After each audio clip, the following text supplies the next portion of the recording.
The month of August officially arrives tomorrow, which means football season is here. We've got a lot to unpack on today's show. Let's talk Duke football.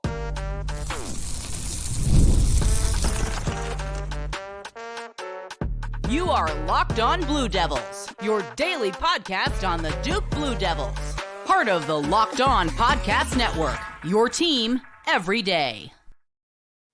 Hello, everybody, and welcome into another episode of the Locked On Blue Devils podcast. My name is JJ Jackson. So great to have you here with us today on Wednesday, July 31st, 2024. Here we are, just one day left in July, and August is tomorrow, which means football is right around the corner, and it's an exciting time of year on the Locked On Podcast Network, your team every day. Locked On Blue Devils, of course, dives into everything going on in the life of Duke athletics. We talk a lot of Duke men's basketball. Today, we'll focus on football with our good pal Josh Cox from Section 17's podcast.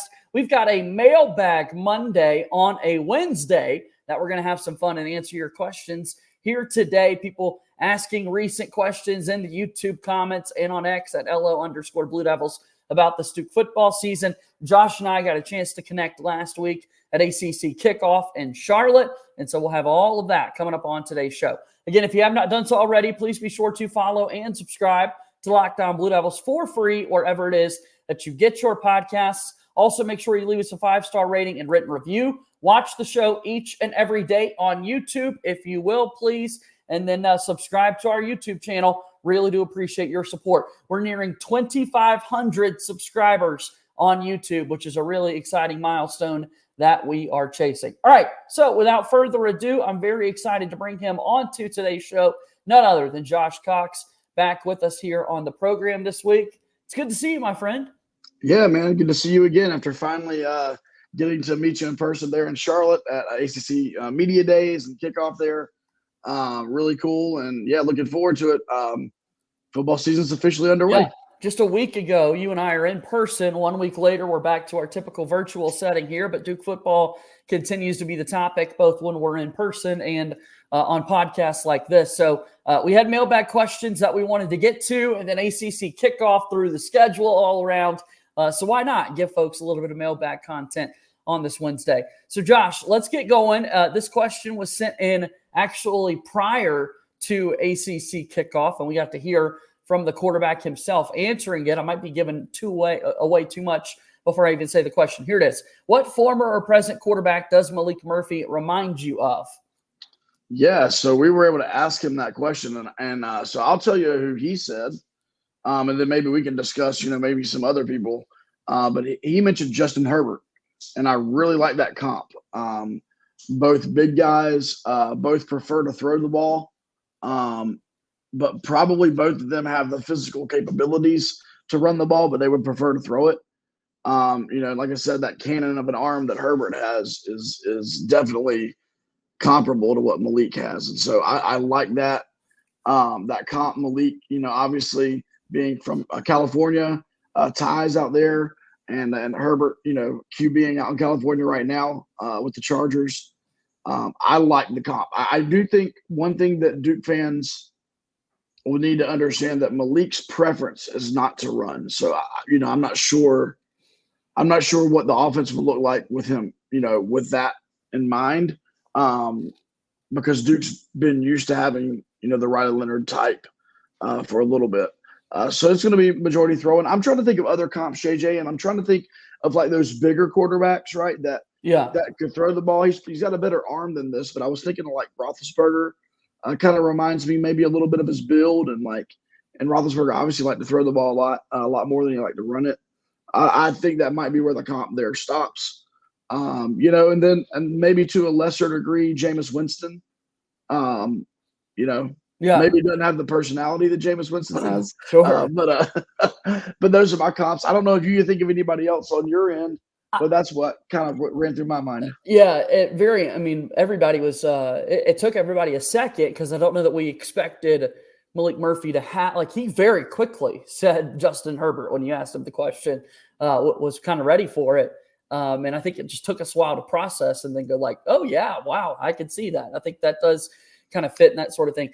I was thinking more in the Jalen Hurts mold, a much larger version. I mean, Hurts plays at like 6'1", and Maalik Murphy is just massive.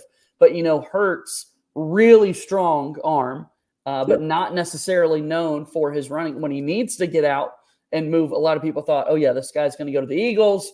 He's going to be scrambling around a la their Michael Vick days. And no, that's just not really the case. When he needs to run, he can, but he could do a lot more with his arm. Just the obvious caveat there, Murphy much larger than Hurts. So Jalen Hurts was actually who came to mind for me. Yeah, I like that. I like that. And, what we do know is that Maalik Murphy, since, I think the earliest videos you can find out there is him in like the 8th grade, just throwing cannons. Like he absolutely has distance. He can throw the deep ball. Once again, our question mark and the question mark going into the season, and probably the question mark for Maalik himself, is how accurate can he be? And so that's the question mark. He's got the cannon. He's got the Justin Herbert cannon. We know that. And so let's see where it takes us from there.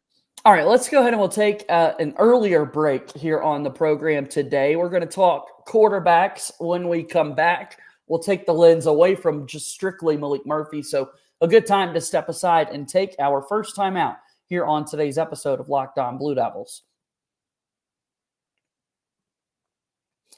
Yes, Locked On Blue Devils here today, brought to you by our friends over at GameTime. GameTime is my absolute favorite when I'm looking for tickets anywhere. It's now an authorized ticket marketplace of Major League Baseball, which makes getting tickets faster and easier. Prices on the GameTime app actually go down the closer that you get to first pitch. Last-minute deals available on GameTime where you can save up to 60% off buying last-minute seats for sports, concerts, comedy, theater events, and so much more. You can save even more with exclusive in-app deals on select seats ahead of the game or the event. I particularly love the seat view feature where you get the panoramic view from your seat in the app before you buy. Yeah, you can look and see what's kind of behind you even when you take a look at that feature. It's the lowest price guarantee, or GameTime will credit you 110% of the difference. Take the guesswork out of buying MLB tickets with GameTime. Download the GameTime app, create an account, and use code LOCKEDONCollege for $20 off your first purchase. Terms apply. Again, create an account and redeem code LOCKEDONCollege, LOCKEDONCOLLEGE for $20 off. Download GameTime today. Last-minute tickets, lowest price guaranteed. GameTime tickets, proud sponsor of Locked On Blue Devils. All right, Josh Cox here with us from the Section 17 podcast. Tell us about your show, man.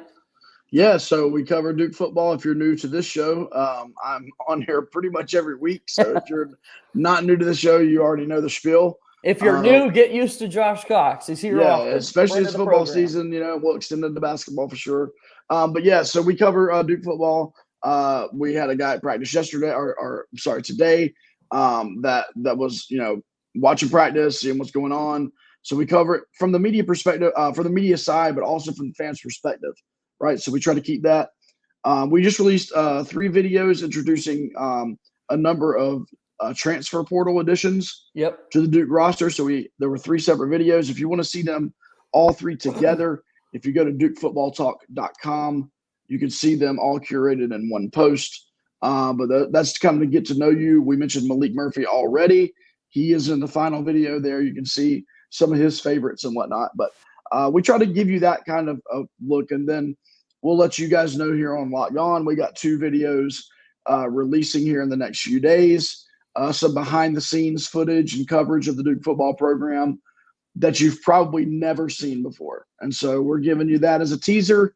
It'll release. The first one will release early next week, and then a few days later we'll release the second one. But our friend Brian Kennedy with our podcast, along with our producer Tyler, put those together, and it's going to be really cool. Can't wait for you guys to see them.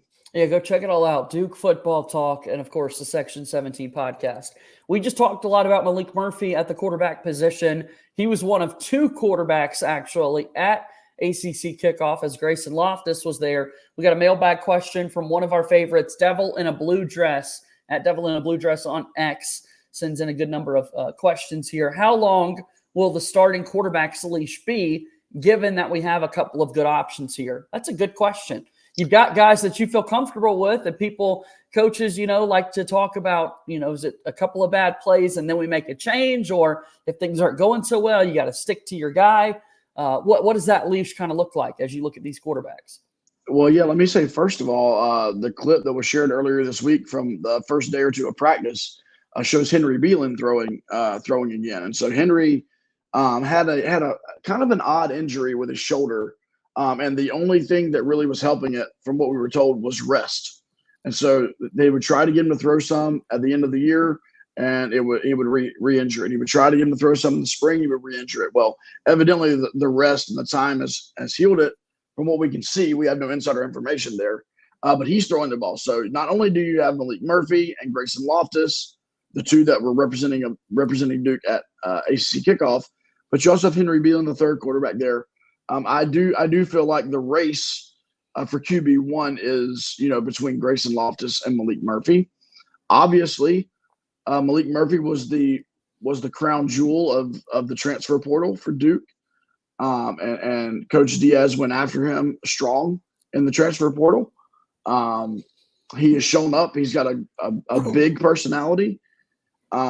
He is a good leader on the field. He's got a unique personality. Likes to have a lot of fun as well. And then you've got the reliable, ironically, true sophomore in Grayson Loftus, who showed Duke fans last year as a true freshman that he can win ACC football games. And we won't talk about the UNC game, but daggone it, should have won in Chapel Hill. And so he's proven, he's got tape. And then I will say this, JJ, I can't remember if you were with us in Charlotte when we noticed this, but when you watch Maalik and Grayson walk side by side, Grayson maybe has grown an inch or two and is filled out.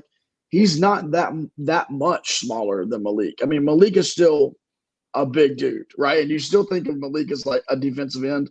Right.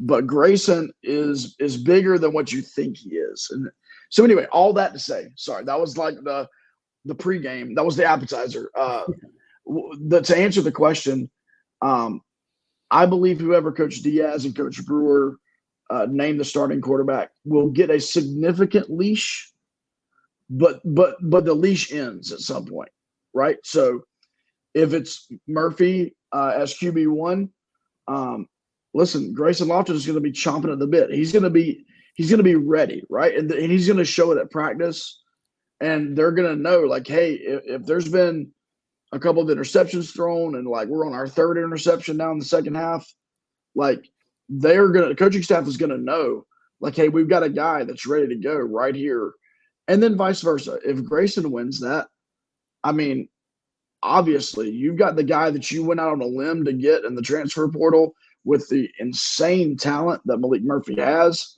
You're absolutely, that leash is going to be limited. And so I think both of them, I think there were some fans that for some reason maybe have thought, that Maalik was QB1 from day one, and he doesn't even have a leash and this is just his thing. And it's not the case. Grayson has proven that he belongs in that conversation. And so I think it's going to be a substantial leash, but the leash does exist. Yeah, I would certainly agree with that. I think substantial is a good way. I was, a longer one is kind of what I was envisioning there. And we know that Manny Diaz is known as a defensive guy, and Coach Brewer will be doing a lot of the offensive side. But also when you just think about the person that Manny Diaz is, right? Not one for a lot of BS or sugarcoating various things. I don't think he strikes us as a let's swap out quarterbacks very frequently to try to figure it out type of guy, right? This is our quarterback. This is our game plan. Let's make it work. And if we need to make adjustments, there will be a lot of intentional thought that goes into that in terms of making a switch. For sure. And then, knock on wood. But I mean, the reality of last season was that we needed 3 quarterbacks to get through last season. And so God forbid, but this is a full contact sport. And I will say, I believe Duke is highly confident in 2 quarterbacks. And as long as Henry gets his feet back under him from, really not being able to throw and play for a few months, I believe they'd be confident in 3 guys out there. And so that's a good thing. That's never a bad thing to have depth in the QB room. Yeah, they call it the more the merrier. That's for sure. That's right. So, yeah, I think in some ways, if you're rotating quarterbacks frequently, you can make it worse, right? There's Yep. just this. It creates some problems that you might not want to have. All right, let's go forward on to our next question here within the mailbag itself. How relieved are you that it appears Clemson and FSU are staying in the league for now? Oh, famous last two words for now. I mean, relieved, yes, it still helps the ACC stay competitive on the national stage for sure.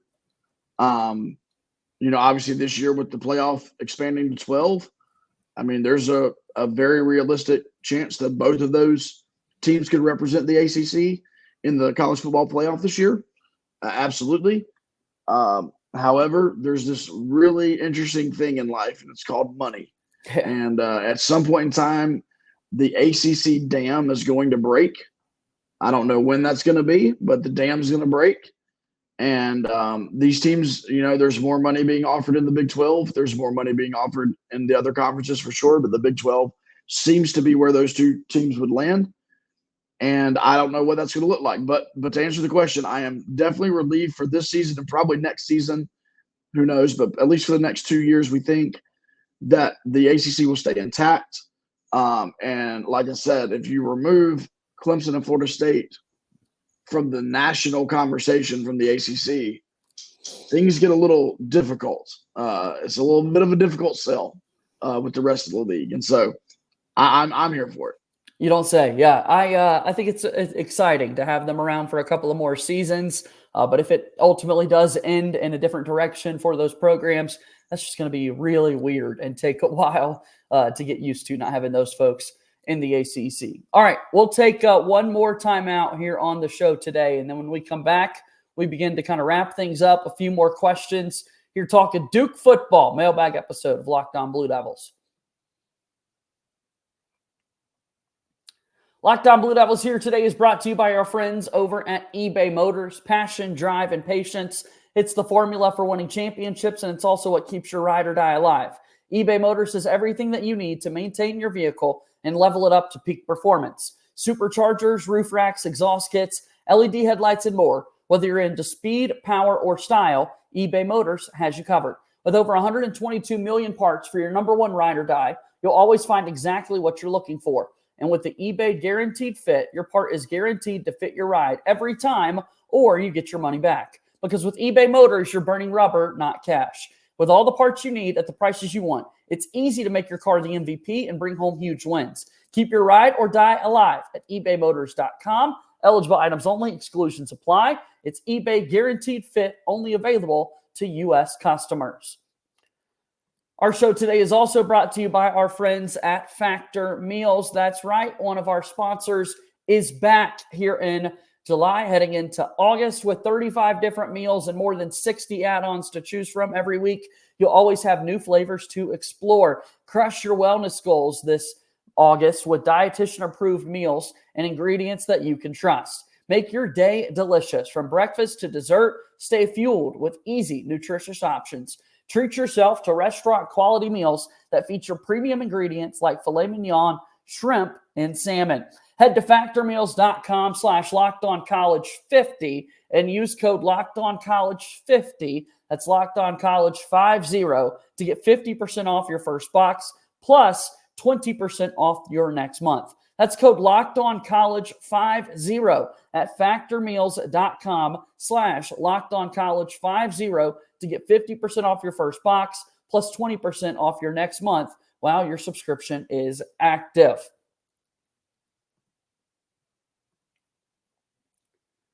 All right, we're wrapping up today's episode of Locked On Blue Devils. Josh Cox is here. We're talking about this Duke football team, answering your questions going into the new season. We got a chance to see the likes of Cal and SMU and Stanford at ACC kickoff for the first time as a part of the league.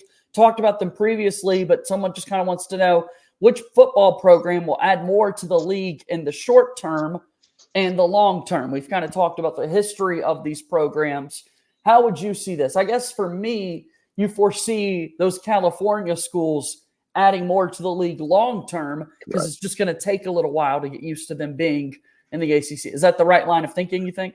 Yeah, I think that line of thinking, and also the fact that SMU has just been way more successful in recent years in football. And I'm not sure how they fly under the radar, but they seem to fly under the radar. They're really good, and they have been for the last 5 years or so. And so I would definitely say short term is SMU.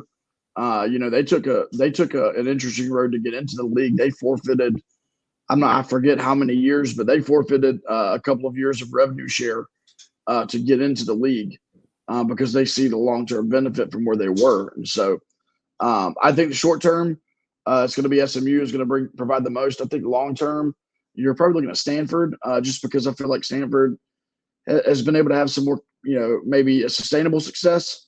If you look at the last, larger number of years. And of course, the academics, Cal's academics are good too, but Stanford's kind of in that Ivy League elite. And so you kind of add that to it. They're not many years removed per se from, being, 10-2, 11-1, that type of thing. And once again, it's all about football and it's all about revenue. And so absolutely, I think they could be the long-term, most important play here. I like that question. We want to hear from you in the YouTube comments down below. Which football program will add more to the league in the short term and the long term? SMU, Cal, and Stanford, of course, joining the league here this football season in 2024. All right, as we start to wrap up, got a couple of questions here to wind down our mailbag here today, Josh. I'm going to throw this one at you. We just got this one kind of sent in. Everybody this time of year is talking about this new college football game that has hit the marketplace. Everybody is falling more and more in love with various venues across college football. So you take a look at the schedule here for Duke. You've got at Northwestern, at Middle Tennessee, at Georgia Tech, Miami, NC State, Wake Forest. Of those road games, what venue are you excited most to see Duke play in? Oh, Middle Tennessee's strange, man. It is. We're going to be there. We're going to be there. That's exciting. Derek Mason, the head coach, had a run at Vanderbilt. A really good football coach there. I'm kind of excited for that. And I don't know, Bobby Dodd has always been wild in Atlanta there, playing at Georgia Tech. Don't have as many memories of Duke playing in that venue over the years with how everything was made up. But what do you think? Yeah, I say, first of all, we'll be at Middle Tennessee, our pod. The other pod guys, aside from me, I believe are going to be down in Atlanta for the Georgia Tech game. I'm going to be at Northwestern. And, of course, we'll all be at NC State. I'm not sure about Miami yet, but here's what I'll say. For sure, the Northwestern venue is going to be interesting. I mean, the field that will be played, football will be played on this year is right on the water. It's their lacrosse and soccer field, I believe. It's right on the water. Literally, you're on Lake Michigan. The initial renderings that I saw had no barrier. There were no stands on that side. You literally are looking at Lake Michigan, and you can see the Chicago skyline in the distance. Like, that is going to be epic, man. The breeze coming off the ocean should really make, honestly, for some backyard football as far as the kicking game is concerned. Maybe Polino gets a day off that day, and we go for it. We go for two every time we score a touchdown or what, I don't know. And then, of course, man, I have to give a shout-out to Carter Finley, man. Carter Finley Stadium in Raleigh. It's the best place to watch football, man. In the I've never been to App, but in the state of North Carolina, in the ACC, it is the best place to watch football. And that there's, it sells out at 60,000 every game, and there's a lot of things I don't like about NC State, but I have to respect their ability to show up for football. So those are the two I would say for me as far as venues. It's going to be seeing the interesting venue at Northwestern, and then seeing, our friends in Raleigh. And I'm glad you're going to be there for our Blue Raider friends, the Blue Devils, the Blue Raiders, going head to head. Look, man, listen, all you had to tell us was we're going to be in Nashville. So we're bringing the wives. We're renting an Airbnb. We're staying Thursday to Sunday. Yeah. I mean, it's just, we're just making it like a little, it's going to be a whole weekend. That's epic. Hopefully we'll make it to the game. We'll see, Yeah, Broadway gets a little wild. That's awesome.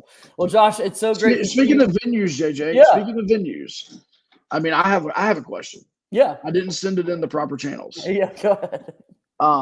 Speaking of venues, JJ Jackson, your reaction, the Devil's deck. Would love to hear your reaction of the new party deck in the end zone there at Wallace Wade. So necessary, so exciting. I'm already thinking, like, what is this going to look like on the video game, since that's what was kind of the spirit of my thought, you know? Yeah, any way to kind of liven up, like liveliness is huge, and let's get a little rowdy. Let's have a little fun.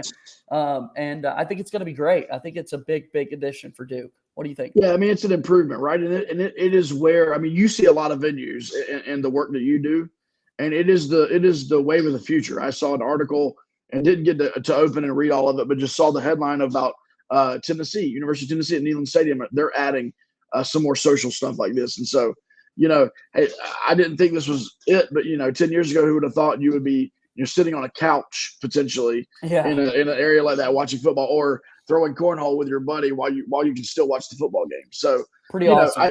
It's really neat. And with Duke's offering there, all you can eat food and drink. I mean, who wouldn't do it? Although your mailbag question did not go through the proper channels, I do appreciate it. That was next time I will put it through the proper channel. Yeah. Send us an email, lockedonbluedevils@gmail.com, on X at LO_Blue Devils, or in the YouTube comments down below. Josh, great to see you, man. We'll do this again soon, okay? JJ, have a great one, man. We'll see you. All right, that's Josh Cox joining us here on today's episode of Locked On Blue Devils, and that brings us to a close. What a fun show we had here today. Again, subscribe to our YouTube channel, like this video, share it with your friends. Keep supporting what we're doing here at Locked On Blue Devils. As always, go Duke. I'll talk to you tomorrow. My name is JJ Jackson. Thank you and good day.